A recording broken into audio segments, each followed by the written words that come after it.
are so glad you took the time to dig us up. So, let's get to the wooden stake point, shall we, my dear fiends? And we welcome you once again to Monster Magazine Weekly. This week, we got to sit and watch Svengoolie, and tonight's episode was Dracula's Daughter. We just got through watching it, and in the room, it's me, Vance Capley. We got Ricky Blaylock and David Walker, and we all work on the world famous, semi-world famous, possibly down the road famous, maybe next door neighbor famous, Monster Magazine. Yeah, that's what we do. Ricky does the cover art for the magazine. David writes articles. I put everything together in some kind of weird fashion, and I misspell a lot of words. So, here we are. We just got to watch Dracula's Daughter. Guys, what'd you think? I was struck by how like a Val Lewton movie it was. Say again. That it reminded me so much of Val Lewton's movies. Yeah, I like the change of direction in the shadows. Yeah. It was very Val Lewton.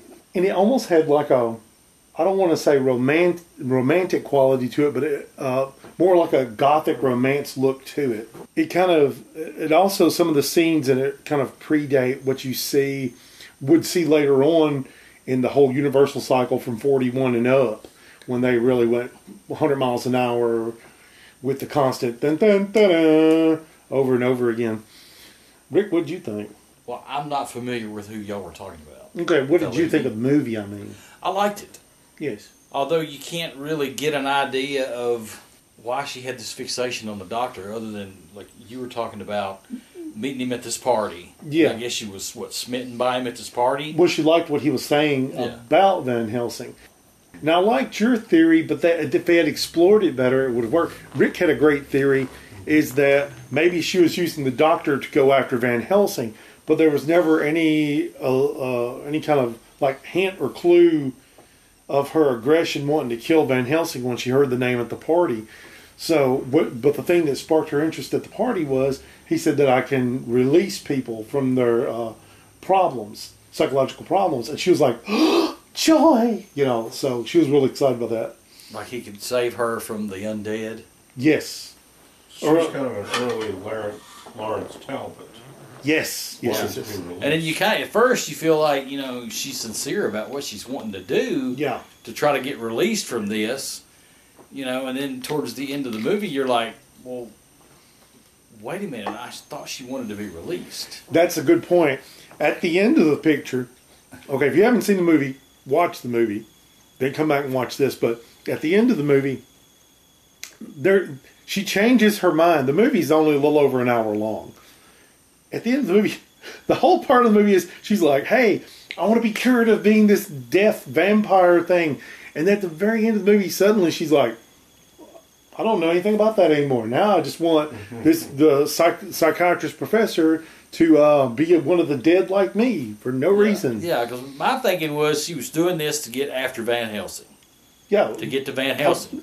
But in order to get the doctor to get to Van Helsing, she had to get to the doctor by getting what she thought was his girlfriend. Right. If they had said that at the beginning of the picture, that would have made the movie, the ending of the movie, much better. It would have made more sense. But they didn't do that. So the movie is kind of disjointed in those spots. And you're just sitting there scratching your head. Does that make the movie any less of a good film? No. It's just a good, fun, spooky little film to watch late at night. David, what do you think? Yeah, I agree. It's a good, fun, spooky little film. I do think that once we started the bandwagon with the monster mashups, I guess starting with Frankenstein meets the Wolfman, that the Universal movies were pretty hokey. Although I love them, God knows, I love those mashups. But this movie strikes me as particularly, despite its disjointedness, it strikes me as particularly grown up. Yes. And of course it has the lesbian element to it, which... but it just hints at it. Yes, it's only a hint. Because this, you know, two or what?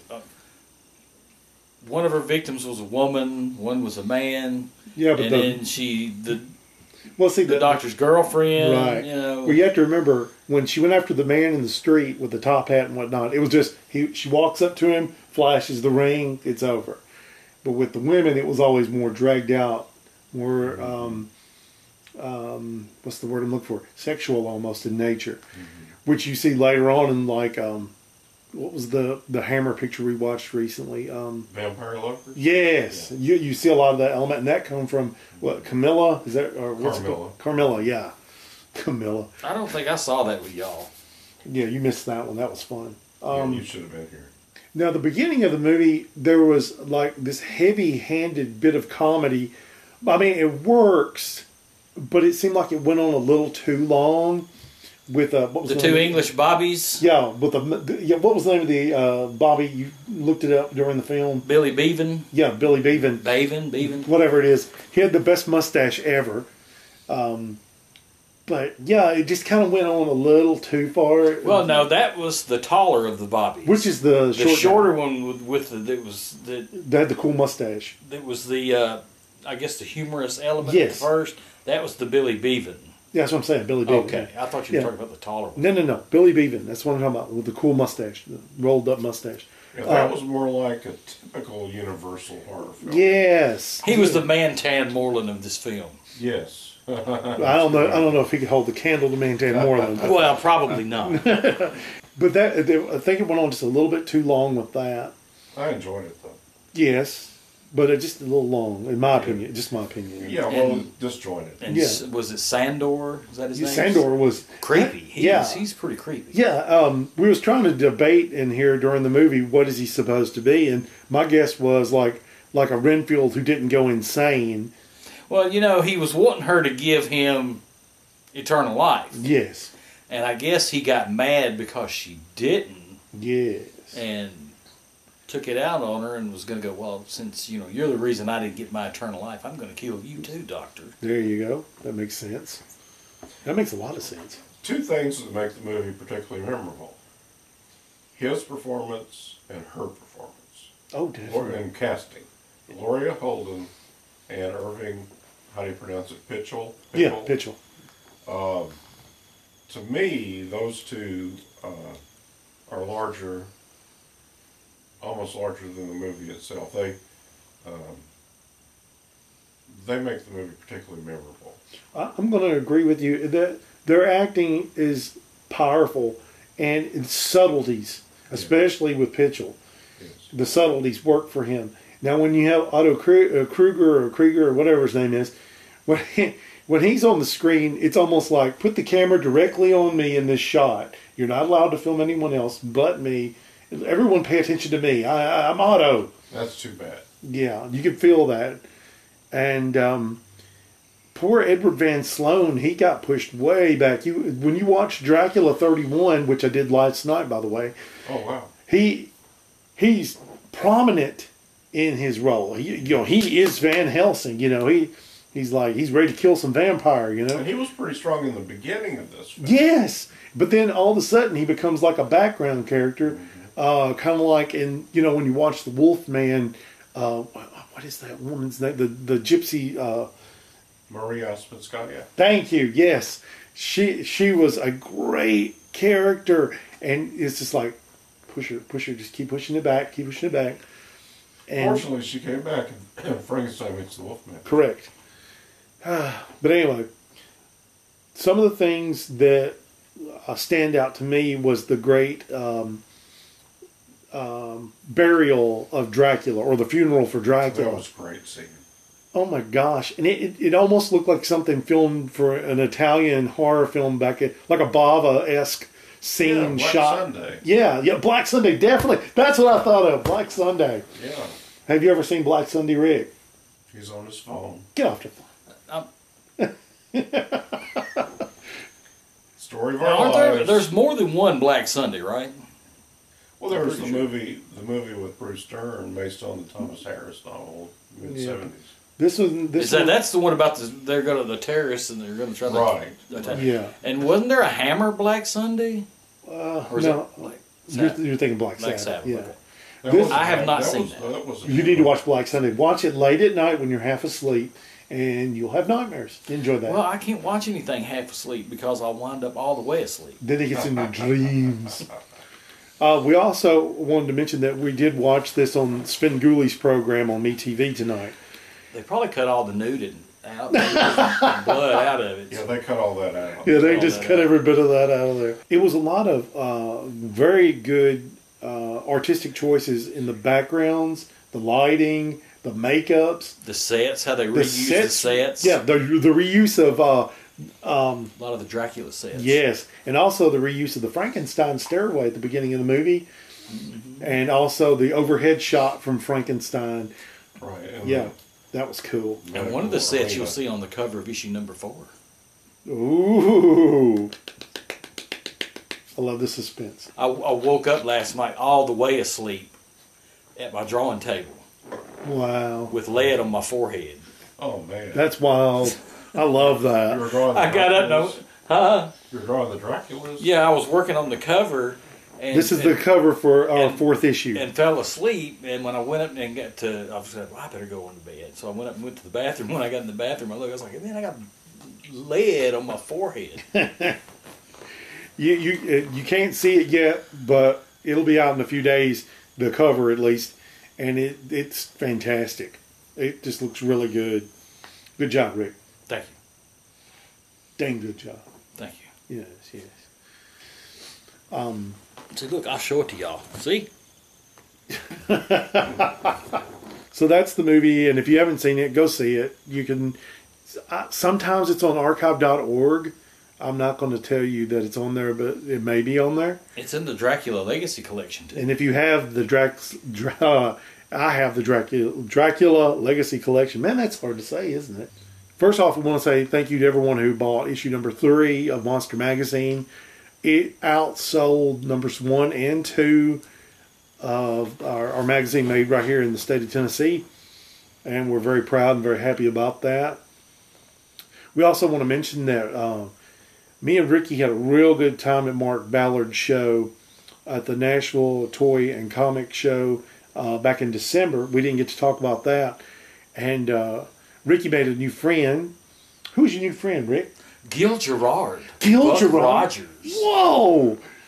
So that was cool. Who And he and his wife are great. they are fantastic. No doubt about that. It was like hanging out with one of my brothers for 2 days. Yeah, he picked at Ricky unmercifully, and I laughed and laughed and laughed. We got to see Dr. Jeff Thompson, hang out with him, and we got to hang out with Sterling Clark.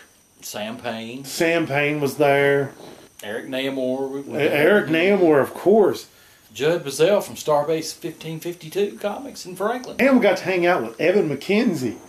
Fine actor, fine dude. We ate breakfast with him. Rick, do you remember what you brought down? What we had? Pickled okra. Pickled okra. That will tell y'all that we are rednecks. Yeehaw, y'all! We really did have a good time at that show, I've never been to a show where I've just smiled so much in my life. Ricky was like, "I bet you have. You come now," and I'm like, "Yes, I am." And it was a blast. I had so much fun. Weather was bad. There wasn't a huge turnout, but no. we did have a good time. And this is the first convention where I actually got to go to a panel discussion. You know, that was great. I got to go to 2 of them. Oh! Yes. While you were at the panel, I can't believe I forgot to tell you this. Well, tell me. I got asked for my autograph. Cool. Somebody had bought a magazine from Ballard, Yeah. and they come and asked me to autograph it. Sweet. And it was one of the wrestlers. Dude, what? You met forgot- wrestlers that didn't tell me. I forgot Come on. all about that until you said that. Dang. You got to meet wrestler, man. That's not cool. I didn't know who it was. Dang. When she told me who it was, I Yeah. was like, oh, I remember that dude. And then I was sitting there thinking to myself, dang. And it was the one that I told you at the end of the show. That's right. That's right. And I was like, man. Man. I went to a Stan Lee tribute they had there. It was very beautiful and very moving.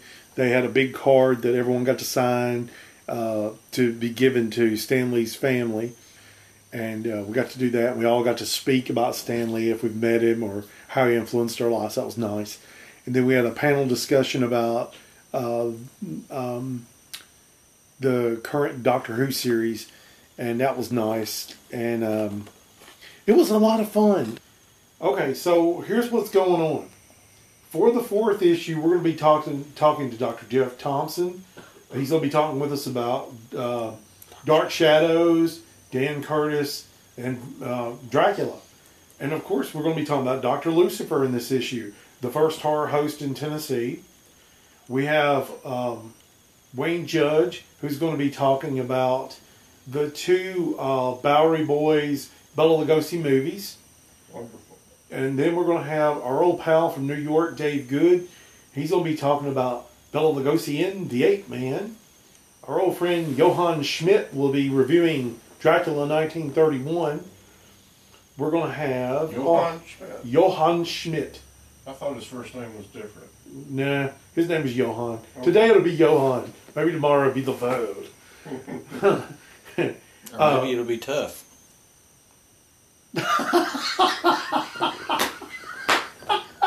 I got it. Oh, that's bad. He'll probably come down here and beat me up or something. Oh, I just can't help it. I know it's cool. It's cool. I'm going to write a article about Dr. Lucifer, like I was saying. There's also going to be an article about the top 10 Draculas of cinema, and that's coming up. And our old pal Slim Carity and me and Rick will be in a comic strip. Our good friend Rob X Romaine has also done a comic strip for this issue. And I think that's everything, isn't it? If we're in another comic strip, can you not make me fat? You're not fat. You look good, Rick. You look good. Doesn't he look good, ladies and gentlemen? Anyway. So Spider Island Slim's doing a comic strip now. Yep, Spider Island Slim. Old pal Spider Island Slim Carity. And if Spider Island Slim is hearing this, we need a new episode of Midnight Monster Party. Yeah, we need some more Midnight Monster Party Slim. Come on, man. I'm experiencing severe withdrawal symptoms. Yeah. Here we are. We know he's moving and everything, but I mean, come on. I mean, make one based on the Richard Pryor movie, Moving. There wow. you go. That's obscure. That's obscure. Okay. So yeah, take 5 minutes and make a short video saying for us to mind our own business or something. We just need to see you on TV because we miss seeing your beautiful mug on TV. Dana Carvey steals all of his collectibles and he has to hunt him down like a dog. Like he calls him on the phone. You took my collectibles. I will find you and I will kill you. Oh man. If I heard that voice saying that, I would act. Yeah, I'd jump on that. It just has to be something that has to be done. He could get Liam Neeson's voice to do that part. Yeah. Taken. Oh, he doesn't need to change his voice. No. Well, yeah, that's true. Now, let's see. So, anything else? Anything else? Ricky Blaylock's special cover. Of course. We'll mention it. We're going to let Ricky take over for a minute, and he's going to tell us about the cover for issue number 4, coming out February 1st, of Monster Magazine. Rick, tell us all about it. Well, it has 3 different versions of Dracula. It has, of course, the Bela Lugosi version of Dracula, the Christopher Lee version of Dracula, and the John Carradine version of Dracula. Wouldn't it be weird if David Carradine played Dracula? He never did he? No, never did get to do that. A karate fighting vampire, a kung fu fighting vampire. Do you remember? Now, this is where this whole thing started. I'm going to come back to your picture in a minute. This is where this whole thing started. We were watching, what was the name of that movie? The Seven Brothers vs. Dracula? Yes. That was the coolest thing. And we started talking about, I wish Vance had brought the camera. I wish, so we could have filmed how long did we talk about that? Long time. Yeah. So with the movie we picked tonight which was Dracula's Daughter, which was a little over an hour. We ran out of material and started talking about our magazine. And in our magazine we have great covers by Ricky Blaylock. And we're right back where we were. Ricky, tell us more about this wonderful cover. Well, of course, it's in black and white. As always. And I did fall asleep drawing it last night. Yes. And woke up with lead on my face. How's the arrangement of the cover? What is it, you know? Well, you've got, if you were going to be looking at a cover of the magazine, you would have Christopher Lee on the left-hand side, Bela Lugosi on the right-hand side, and in the middle, above them, you have John Carradine. Yeah. Why did you put Carradine in the supreme spot? I don't know if you would say that would be the supreme spot, because he's, if you're looking at the picture, he's in the very background, and then Christopher Lee's in front of him. Mm-hmm. Mm-hmm. To the bottom left. Right. And Bela Lugosi's in front of Christopher Lee on the bottom right. Yes. And is that your statement? Is it an artistic statement or just kind of a, well, I want to get all three on the cover? I kind of think of it, if you look at those as the top three Draculas. I can see that. Of course, you'd have Bela Lugosi out front. Yes. Then you'd have Christopher Lee in the back. Oh. And then John Carradine in behind him. Right. Christopher Lee in the back? No, Christopher Lee's is behind Bela Lugosi. Of course. You say of course. You really think Christopher Lee is behind Bela Lugosi? Of course. I'm not so sure about that. Oh, I know David's favorite is Christopher Lee, and it always has been.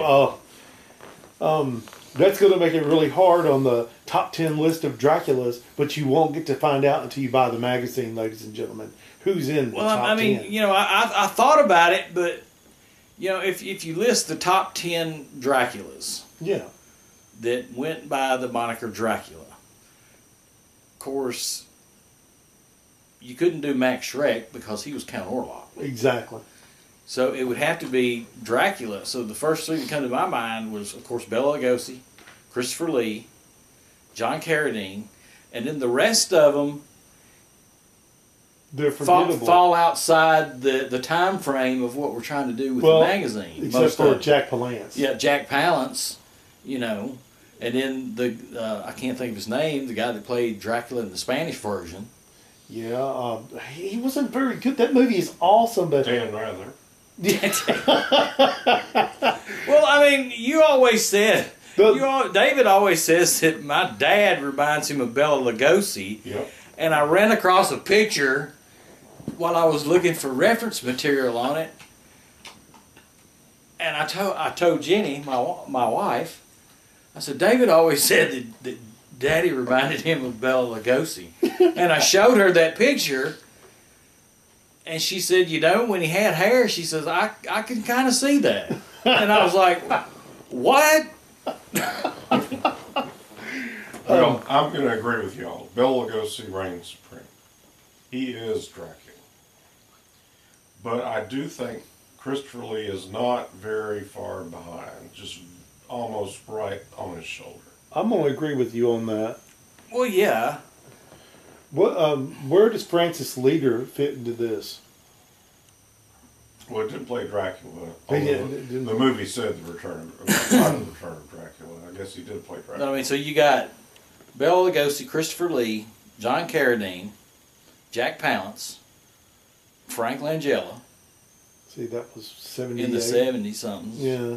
And then you've got Gary Oldman. That's 90. 90-something. Yeah. You got to count Francis Leader in there because his Dracula was kind of he was spooky. Good. And Louis Jourdan was good. Yes, yeah. What about, I can't think of the name of the actor, though. There was, in Santo and the Blue Demon versus the Monsters, there's Dracula in there who's who's dressed like Bela Lugosi with blue makeup on for some reason, but I can't think of his name. But he didn't do a very good job as being Dracula. He just kind of walked around, He didn't really get to do anything. And then, what about this right here?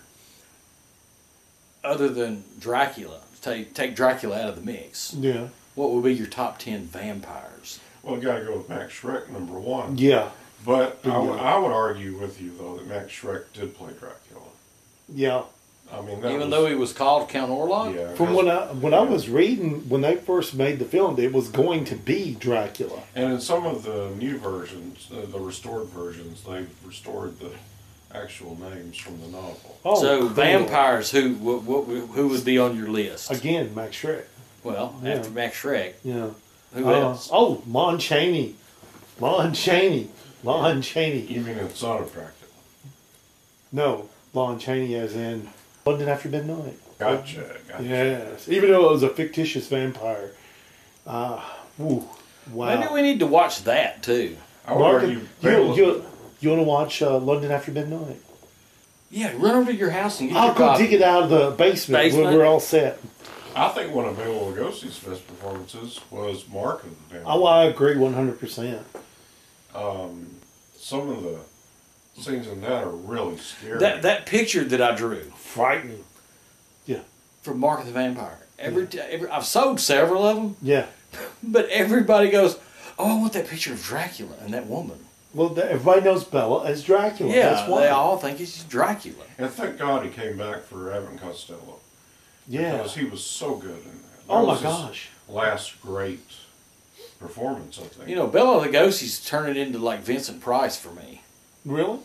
You know, because I've drawn several Vincent Prices. Mm-hmm. And let's see, I've drawn 1, 2, 3. This is the 4th Bela Lugosi I've drawn. I absolutely love Bela Lugosi. I love his. I love the way he presents himself on screen, not only in horror, as a horror character, but there's times where he's played a sympathetic character. And I even have a movie where he does comedy, and it's very good. Is it Abbott and Costello? No, he's serious in that, even though the other guys aren't. He's Yeah. good in the Bowery Boys movies. Yes. But Bela Lugosi meets Brooklyn Gorilla. Oh, yeah. That's a fun movie. Not many people think so, but it is. But anyway, my favorite thing that he did was that short 7 to 10 minute long scene in Voodoo Man. You've got to watch Voodoo Man for just this scene, Rick. No other actor will go from he does like several emotions in 7 to 10 minutes, just like this, changing. It is. And That's kind of surprising that he did a comedy. Oh, He yeah. did a lot of comedy. He did Mother Riley Meets the Vampire. That was another comedy he was in. That was a good movie. Voodoo Man, though, is not a comedy. No, that's a straight up serious picture. That's kind of almost as shocking to me hearing that he did comedies Oh, yeah. as Betty White's line in Lake Placid. Yeah, we'll leave that be. Yeah, we'll leave that at that. Yeah, but you know what, though? Bela Lugosi has also played Christ. He's played... Now I knew that, Yeah. but that was a stage play, wasn't it? Well, yeah. Yeah. He was also in a lot of romantic, silent movies in his home country before he came here. So he wanted to be the next Valentino. He ended up being Dracula, and it stuck, you know. And what if Lon Chaney Sr. had played Dracula? I don't think it would have caught on. Even though Lon Chaney, He would was have like made the a biggest great... name at the time. Yeah, But it was in silent movies, though. right.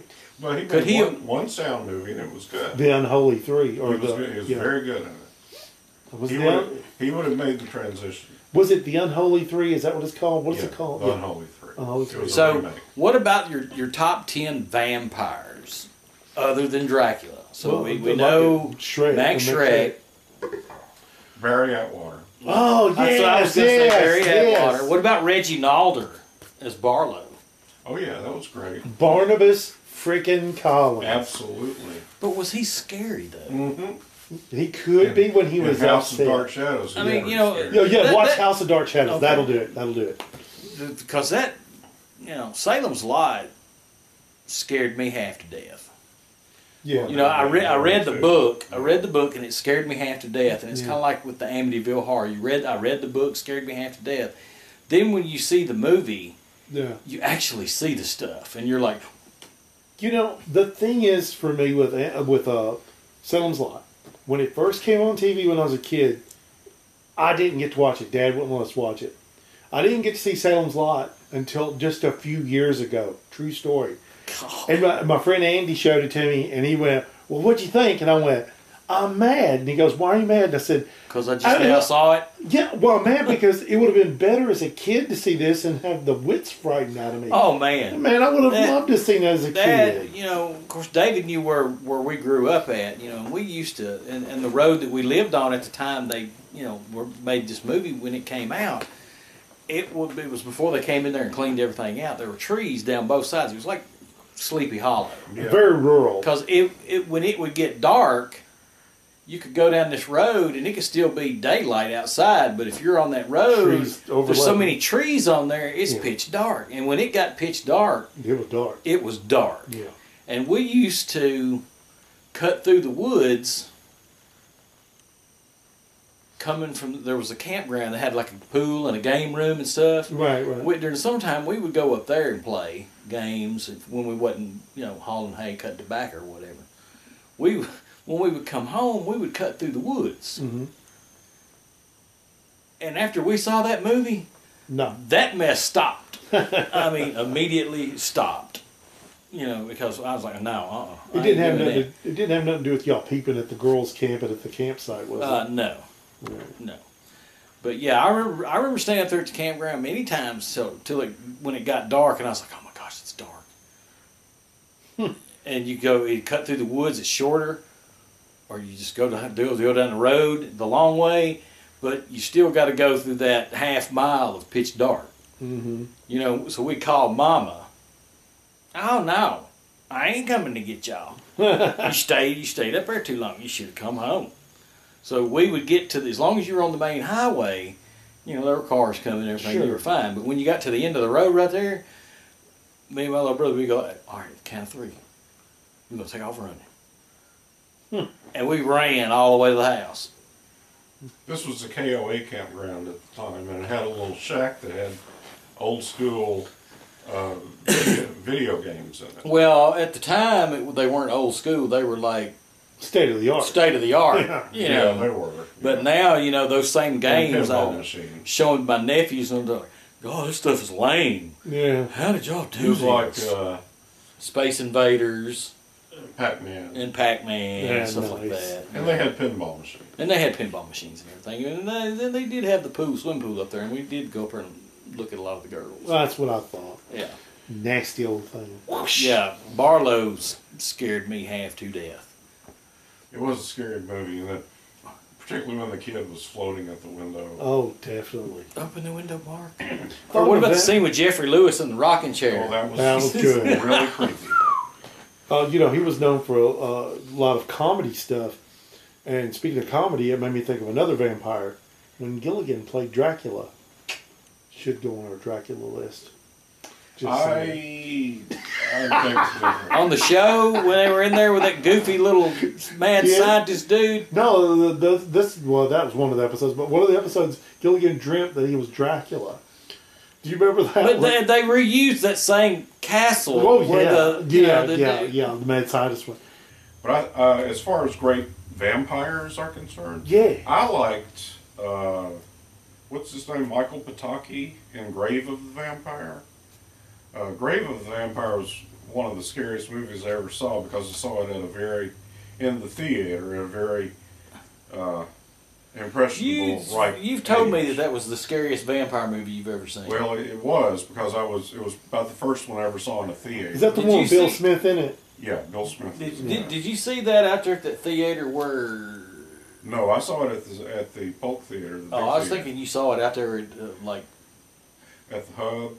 Or yeah. The Bijou. No, I saw a lot of stuff there, but I didn't see that there. But it gave me nightmares. I mean, serious nightmares for several weeks after. What about what's his name in Fright Night? That didn't do anything for me. You didn't like Fright Night? I liked it, but it didn't scare me. It didn't scare you? It didn't scare me either. I loved Fright Night. I checked it out when I was a teenager. I was like, this is awesome. Of course, he really wasn't scary. I loved writing it down. Oh gosh, yes. It's a good movie. I like it a lot. Now, I even like the remake a little bit, not as much. Right. What'd you think of the sequel, though? I have not seen the sequel. Fright Night 2? Yeah. I'd like to see it.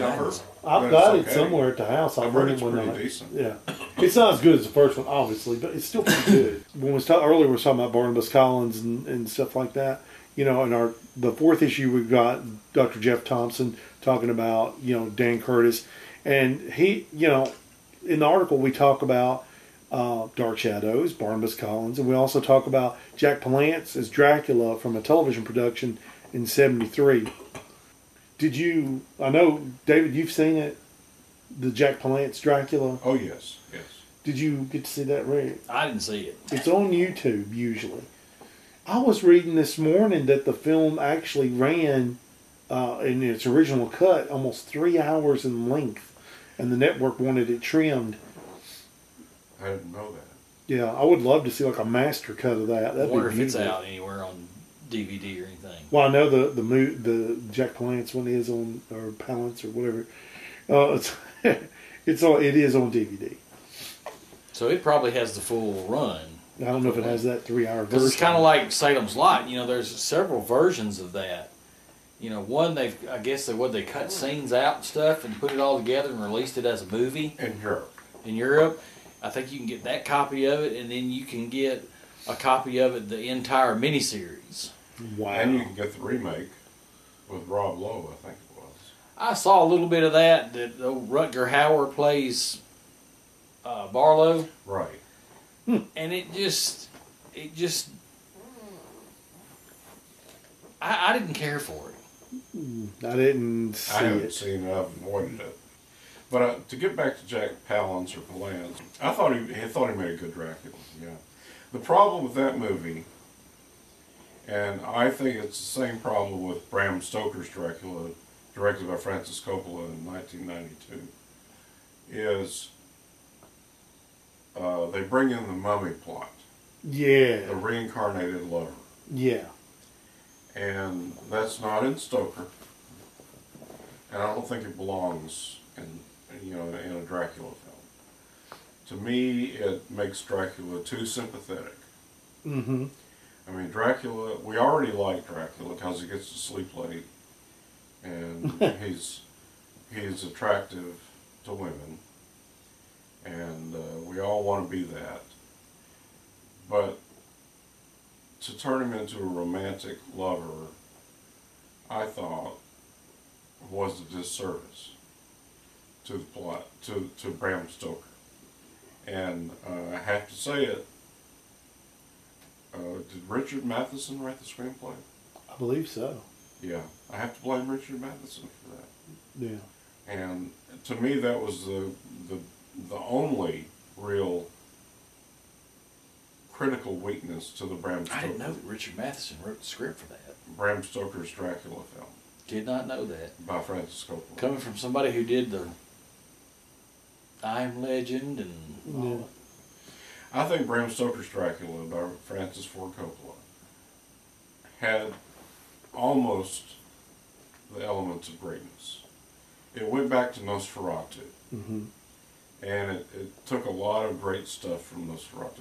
It really in its own sort of way told the story of filmmaking from the silence on up. Yeah. And it used a lot of stuff from the silent era to great effect. Yes. And it was ruined, in my opinion, by two things.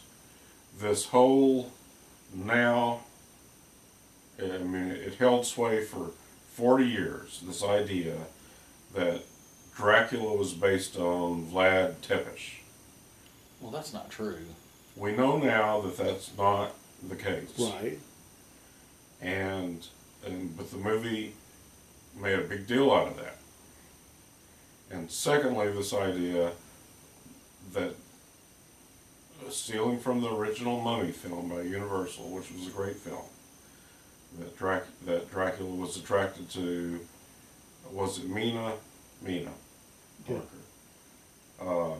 Because she reminded him, he thought she was a reincarnation of his great lost love. And I think that's just not in the book. There's no hint of that in the book. And I think it ruins anything it touches. Well, here's one that nobody said anything about. What about Klaus Kinski in Herzog's Nosferatu? He was great playing Max Schreck. Thank you. But it was Max Schreck who started it. Yeah. Yeah. Have you seen the film Shadow of a Vampire? I think it's the name of it. Yeah, that's it. Yeah. Yeah, I love that. Have you seen that one, Rick? Is that the one where Willem Dafoe's in? Yep. I have not seen it, but I've heard about it. But y'all say if you like Max Klaus Schreck, Kinski is great as playing Max Schreck. I mean, couldn't you say the same that Christopher Lee was great at playing Bela Lugosi? Bela Lugosi? Oh, I don't know. No. Here's the thing about that. Okay, I'm gonna go for this. All right, now the guys in this room know how much I hate remakes. If a movie's remade, I hate it. I just don't want to fool with it. Okay, in the case of literature being adapted into films, that's where I think where I'm heading with this and thinking here. Hammer did their adaptation of the novel of Dracula. Yeah, like Universal did their adaptation. Exactly. Well, sort of. They took it from the play. They took it from the play, and the visuals they stole from Nosferatu. Yeah. I'm just saying. Yeah. But Hammer took the story from the book, adapted it their own way, and did it. Okay, that's cool. That's cool. So to try to do that back and forth comparison, like how you compare remakes, you can't do it with that. Now, if I was to say, let's compare Nosferatu, what was it, 70s versus Nosferatu 1922. Yeah. That's different because that was a remake. It's a remake of the 22 version, and I can't get into it. And it's a great film. I love Herzog. Yeah, I agree. But if I had to say, I'm just saying, if I had to say the greatest Dracula adaptation, I'd say Nosferatu.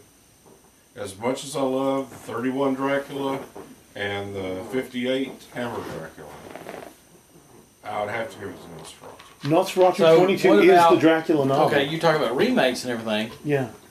Okay, so you got King Kong. Yeah, you know what I feel about that. 1933. Yes. What about King Kong 76? Didn't like it. To this Didn't very like that day, one either. No. And funnily. Anyway, I saw King Kong 33 when I was really little, sitting with my dad on the couch. On the big show. On the big show. Well, it was before school. I wasn't even in school yet. Oh. That's how little I was.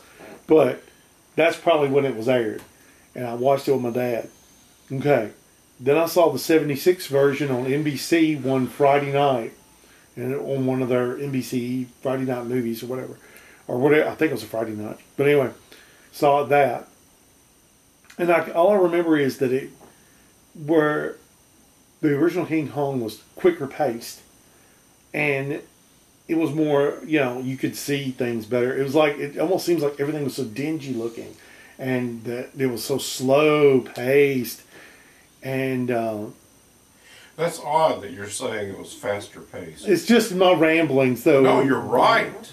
But that's so odd because most remakes are too fast to be paced. Yeah. And they leave out the slower details that make it all work. But in regard to the 76 King Kong, mm-hmm. Dino De Laurentiis. Yes. It is a slow movie. Particularly if you see it in a TV cut. That's where I saw it. Yeah. Because they added scenes. Yeah, because I was going to say they added a lot of stuff. And it was badly panned in the scan. Yes. And everything on the screen, wherever they were supposed to be like black, it was always like this bluish gray. Yeah. And I'll never forget. And even Mom was sitting there, and we had the lights off trying to watch it. And Mom was like, I can't see anything. I can't tell what's going on. But I have to be with Ricky on this, on the 76 version. Yes. Because it came out when I was at that impression. Oh, yes. You see it in the theater and you're like, yeah, wow. And I have a soft spot in my head for that movie And I'll tell you the main reason. The music. The music. John Barry. No, the music's fantastic. In John that. Barry is a genius. I remember Was a genius. And David used to have a soundtrack of it, and I would call him on the phone and have him play that scene, the music from the scene where they're Kong hits the big apple, where they introduce him in the cage, and everything. Yeah. It's just cool as crap. Oh, I would play that for him on the phone. I put the phone up to my receiver up to the stereo speaker. Stereo speaker. Or I would call to, I really want to hear Under My Wheels. I'd call David, hey, I want you to play Under My Wheels for me. Because we didn't have a stereo then. We didn't get a stereo until 77. Lucky. We didn't get one till Van Halen 84 came out. Yeah, but you got to look. I'm 10 years older than you. Yeah. I'm just saying, we were polar. So, you was how old were you when you got 180? Well, I guess about the same age I was. But we got like 3 albums, and it had an 8-track tape player on it. We got an 8-track tape of John Denver's greatest hits. We got an 8-track tape of the soundtrack to Smokey and the Bandit, and we got Elvis Moody Blue. Oh, that's a good record. That was his very last studio record. Yeah. He did a couple of, they added a couple in it, but the record itself is blue. Yeah. And I think we didn't get anything. That's the only three things we got. Where did you get all those Kiss solo albums? Oh gosh, I bought them after that. I remember hearing those at your house. Yeah, I don't. Well, most of them was Freddie's. Because I had, the only one of them that I actually bought was the Gene Simmons one. Okay. And all of my other ones after that was Alice Cooper albums. Yeah, I know that. Ricky likes Alice Cooper? What? No. Not at all. Alice Cooper, if you just happen to be looking at this, Ricky Blaylock's like your biggest fan, so get him to do a record cover for you. Come on now. Anyway. Ricky Blaylock and Alice Cooper Nut. are, I think they might be the same person. Oh, don't tell everybody. This is going out on the air. Dang. I'll tell you what. If there's any trivial detail about Alice Cooper that no one else knows in the world, Ricky Blaylock knows it. I'm going to agree. Hey, have you ever noticed you never see Ricky and Alice Cooper in the same room? I've noticed that. Mm-hmm. Although they were in the same bathroom together. That's wild. No, that's not true. Oh, You made that up? Oh, no, you smoked a cigarette. You smoked a cigarette with him, right? No. You took a poop with him? I was coming. There was some kind of record office in the office building that I worked at. Yes. And him and Shep Gordon came in there one time. Yes. And I'd already seen him once that day. Sure. Well, I went into the bathroom. I left my desk because I was about to just all over myself. Crap or pee? I went pee. I went barreling into the bathroom and just hit the door because 90% of the time nobody was in there. Sure. And when I slung open the door, I about knocked him down. Oh, great. Never mind, Alice. Just tell him. Well, Alice called you what? The bathroom killer. The bathroom killer. Wow. And then he saw him again in the same bathroom, was it? No. It was a different bathroom. And he said, "Oh, it's the bathroom killer." He was in the lobby. Oh. He was in the lobby of the Okay. building. With Johnny Depp. Yeah. Johnny Dang. Depp was in there. Oh, Mr. Hobnobbing with the celebrities here. Ricky can get along with pretty much any celebrity he meets. That's pretty cool. I have to say, that is Except for cool. one. I'm not going to say his name. Oh, don't say his name. He got along with Lana Turner. Lana Turner. I mean, Lana Wood. Lana Wood. Lana Wood, yeah. She was really nice. Sweet as can be. That I would say that was one of the second funnest time. After Gil Gerard. I think Gil Gerard was probably the funniest. He cracked us. Oh, gosh. Now, you've met both Sam Jones and Gil Gerard, haven't you? Yeah, I've met Flash Gordon and Buck Rogers. That's the man right here. All right, to get back to vampires, I feel strongly that we're leaving out some really good vampire actors. Oh yeah, definitely. I like the guy who played Dracula in Legend of the Seven Golden Vampires. Oh yeah, he was really good. Was that Forbes Robinson? I'm not 100%. He played the man on the horse also in Vampire Lovers. Yes. I think it is him. I've yet to see that one. You didn't catch up. Vampire Lovers is exceptionally good Hammer film. Now, wasn't Sharon Tate in one of those? She was in, she was in Fearless Vampire Hunters? Yes, Killers. The great Roman Polanski film. Yeah. There was like this goofy comedy trailer they made for it. Pardon me, but your fangs are in my neck or something. Yeah, that was garbage. the American release print. Yeah. They cut it up badly. I mean, the American producer really destroyed that movie by cutting it up and releasing it under that title with an animated sequence at the beginning and all kinds of stuff. But now when it airs on Turner Classic Movies and so forth, it's in the original cut. Turner Classic's really good about showing the films as they are supposed to be. Yes. But I have to say, and I'm going to sound like a bad guy here, but I have to say there's kind of a neatness back in the 80s when you'd be up late at night and one of these movies we've talked about comes on and they're chopped and renamed and just butchered looking on television. But in the middle of the night when they would come on, we were just like giddy as all get out because there it was on TV, you know. Oh, yeah, absolutely. Pre-on demand. It was fun trying to figure out what was the original name of this movie. What is this movie? We've rambled on for a long time about a movie that was only a hair over an hour. Well, we did get off track. Yeah, we always do, but that's part of the fun, isn't it? Anybody want to add anything before we round it up for the evening? Well, I know we're forgetting some great vampire performances. Oh, yeah, definitely. And I want to apologize to anybody who's out there thinking, who's the great vampire? You know, you forgot so-and-so. Yeah, in the comments below, you know, if you could think of a vampire that we haven't mentioned, put it down there. One just popped in my head was the vampires that were in Last Man on Earth. Oh, yeah. Yeah, that's true. So, of course, they're more like Romero zombies. Yes. But we won't get to zombies till another episode. Right, Rick? Yes. Real quick reminder, number 4 is coming out in February. Make sure you pick it up. We'll be promoting it everywhere in the universe we can. Want to thank Rick and David and myself, because I can thank myself if I want to. It's none of your business what I do.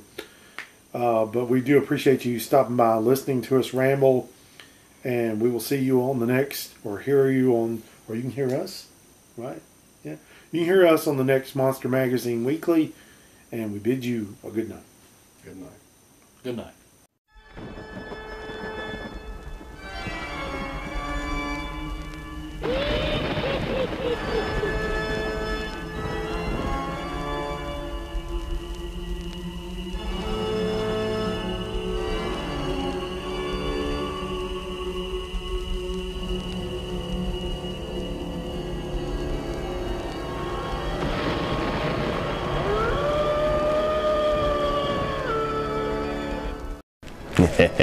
Wow, I am just totally impressed. I've never received an envelope like this.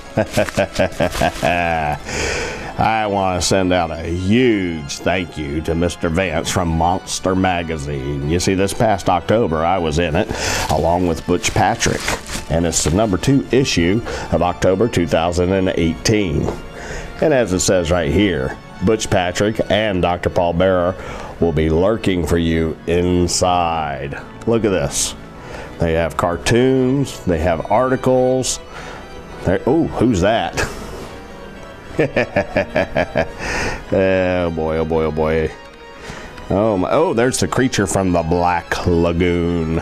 I'm telling you, look at the artwork of this. It's very impressive. All you got to do is look up Monster Magazine on Facebook, Twitter, and any other social medias.